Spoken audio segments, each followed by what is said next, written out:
বান্দোয়ানের চিরুডি football ময়দানে মানবাজার জোনের ৩৯তম বার্ষিক ক্রীড়া প্রতিযোগিতা চলাকালীন লাইভ টিভির ক্যামেরার সামনে দুই শিক্ষকের বচসা শুরু হয়।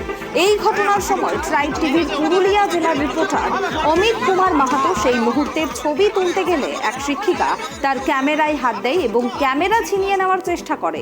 শুধু তাই নয়, অন্য এক শিক্ষক অশ্লীল ভাষায় গালিগালাজ করে। তাহলে প্রশ্ন উঠছে, কি এমন ঘটনা ঘটেছিল যে সংবাদ মাধ্যমকে বাধা দেওয়া হচ্ছিল?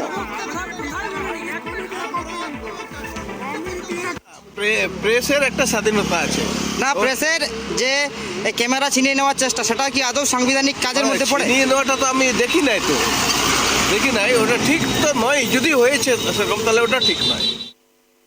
এবং আমি দেখছি তাদেরকে দেখে ইয়ে করার চেষ্টা করছি। ঠিক আছে, এই ঘটনাটা কি স্যার আদৌ ঠিক হয়েছে? না না, ঘটনাটা ঠিক হয়নি, একদমই ঠিক হয়নি। এটা সূচনা যেটা হয়েছে সেটাও ঠিক হয়নি, তোমার সাথে এই ব্যবহার হয়েছে সেটাও ঠিক হয়নি। এটা ঠিক নয়, একজন শিক্ষকদের কাছ থেকে এরকম আচরণ কাম্য নয়। ওটা বচসে কিছু না, একটা সাময়িক আমাদের একটা ভুল বোঝাবুঝির মধ্যে হয়েছিল, সেটা আমাদের সংশোধন হয়ে গেছে, তার মধ্যে কোনো অসুবিধা নেই। এবং সেই সময় সংবাদ মাধ্যম ছবি তোলার সময় তাকেও কিন্তু বাধার সম্মুখীন পড়তে হয়, এই বিষয়টা কি বলবো? দেখুন, সেটা স্যার আমরা কি বলবো, আর সেটা বলতে পারবো না, আমরা যেহেতু মাঠের মধ্যেই ছিলাম।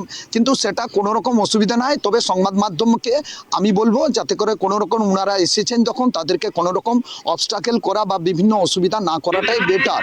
তারা যখন এসেছেন আমাদেরকে সাহায্য করছেন, আমাদের প্রচারের মাধ্যম দিচ্ছেন, তখন ওনাদেরকেও আমাদের সাহায্য করা একান্ত দরকার আছে।